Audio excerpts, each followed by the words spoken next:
We all run the same daydream. Quit the job, live off something else. If you ask anyone what it takes with a fund like SCHD, you'll hear the same guess. Hundreds of thousands, maybe $1 million. But the real number is way lower than you think, if you give it enough time. In this video, you'll build that number from the ground up, the inflation-adjusted target, and the 3 roads Josh takes to get there: 30 years, 20, and 10.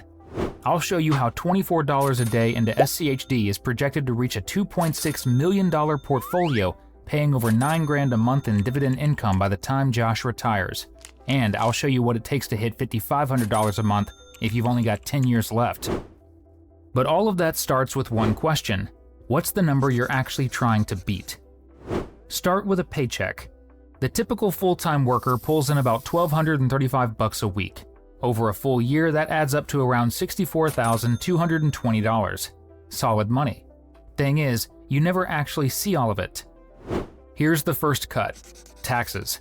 The government doesn't tax your whole salary. It sets a chunk aside, about $16,100, completely tax-free. That leaves roughly $48,120 to actually be taxed. And that part gets taxed in layers. The first $12,400 gets hit at 10%. That's about $1,240. Everything above it gets taxed at 12%, which tacks on another $4,286 or so.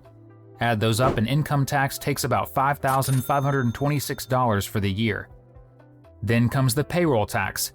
You've seen it on your pay stub. That's 7.65% pulled out for Social Security and Medicare. On a $64,220 salary, that's another $4,913. So, add it all up. About $5,526 to income tax, plus $4,913 to payroll tax. Take those off the $64,220, and roughly $53,781 is left for the year. Split that across 12 months, and you're looking at about $4,482 a month in your pocket. Now, here's where it gets interesting. That $4,482 is a today number, and prices don't sit still. A dollar buys a little less every single year. We call it inflation, and it never really stops. How much less? Look at the actual price index. Back in 1996, it sat around 156. Today, it's about 332. In other words, prices have more than doubled in 30 years. Spread that across 3 decades, and it works out to roughly 2.5% inflation a year. Barely noticeable in any one year, but it stacks up fast. Which means the bar or the target for Josh has to go up, right along with it. Grow that $4,482 by 2.5% a year, and in 10 years, that same lifestyle costs about $5,737 a month. In 20 years, around $7,344. And in 30 years, roughly $9,401. Those are the 3 targets for the 3 timelines, and to reach those targets, we need dividend income. Not every kind of income gets taxed the same. The dividends from a fund like SCHD are something called qualified dividends, a special lower tax category.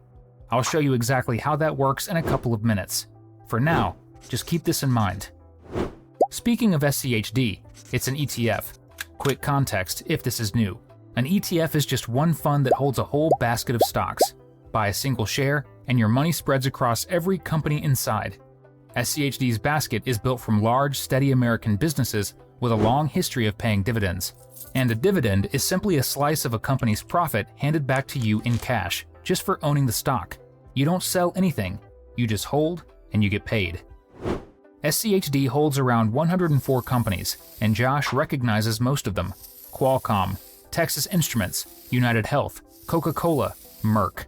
The fund holds over $95 billion in total, pays a dividend yield of about 3.27% right now, and it's cheap to own, about $6 a year for every $10,000 invested. Over 10 years, SCHD's dividend has grown an average of 10.43% a year. Now put the two side by side. The cost of living climbs, about 2.5% a year. SCHD's dividend has grown 10.43%. One of them is moving roughly 4 times faster than the other. On top of the dividends, the share price itself has climbed too, roughly 8.8% a year over the past decade. There's one more piece though. Remember that tax advantage from earlier? This is where it pays off because SCHD is built for it. The dividends SCHD pays you are what's called qualified, and that one word changes how they're taxed completely. Look at the top row.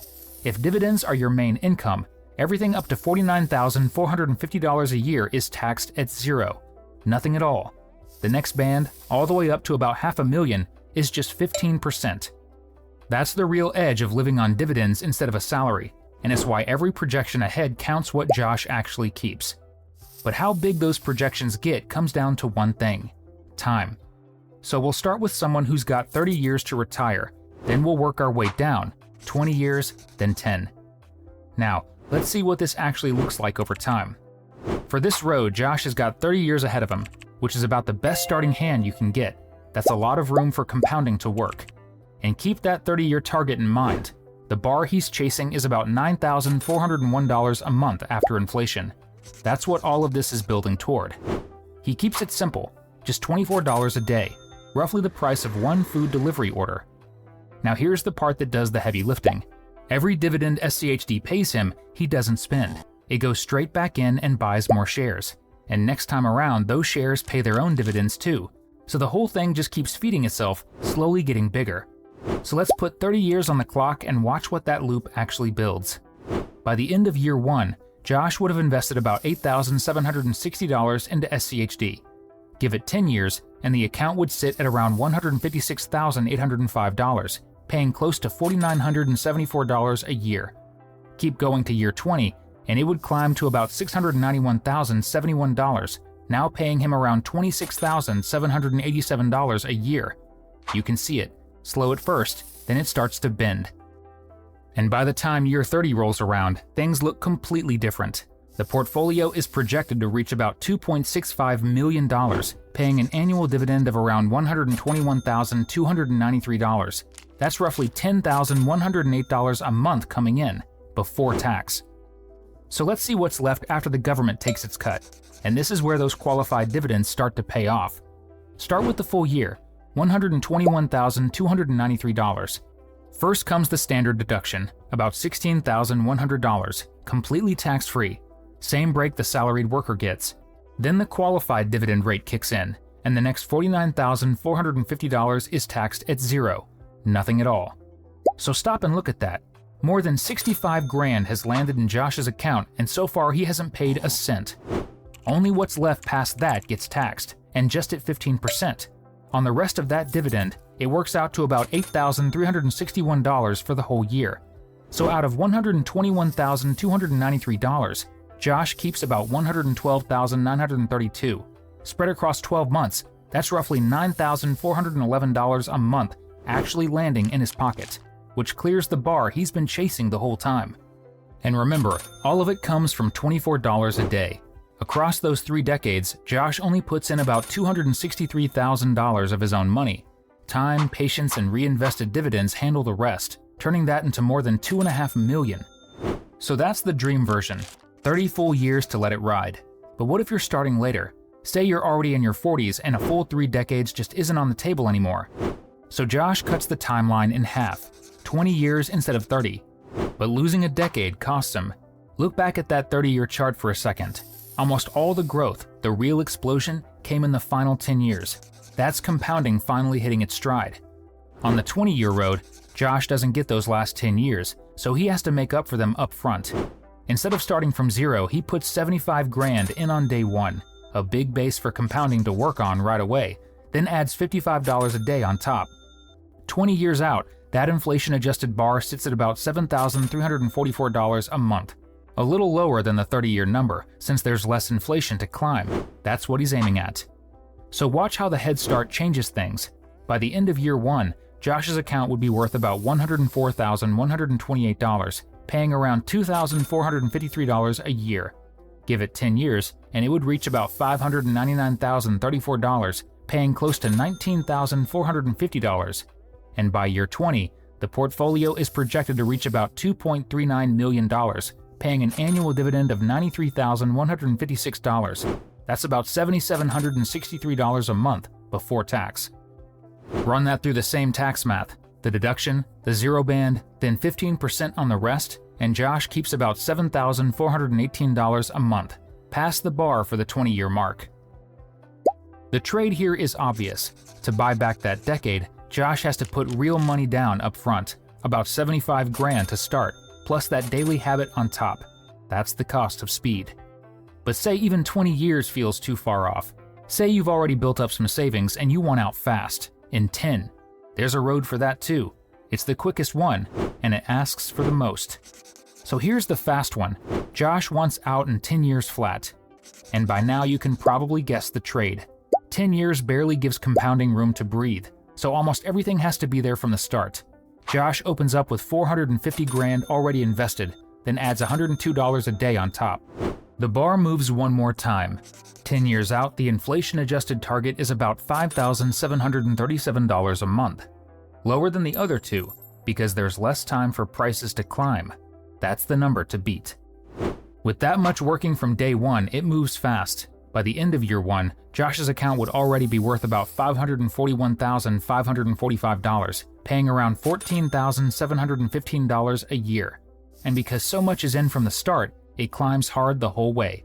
Halfway in at year 5, it would cross $1 million, about $1,036,987, now paying $31,060 a year.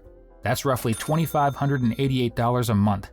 And by year 10, the portfolio is projected to reach about $2.1 million, paying an annual dividend of around $69,452. That's about $5,788 a month before tax. And here's where this road does something the others didn't. Run it through the tax math, and barely anything gets taken. The deduction and the zero band shield almost the whole dividend. Only $3,902 income gets taxed at 15%. Josh keeps about $5,739 a month, which edges past the 10-year bar. But that speed has a price tag, and it's a big one. To pull this off, you'd need 450 grand already sitting there on day one. This road is for someone who already has savings and wants to turn it into income fast. So those are the 3 roads. Same destination, a paycheck you never have to work for again. 3 completely different ways to get there. If you want this on $40 a week instead of a lump sum, there's a road for that too. Into Fidelity Index Funds, that's projected to pay over $4,500 a month. That video is on screen right now.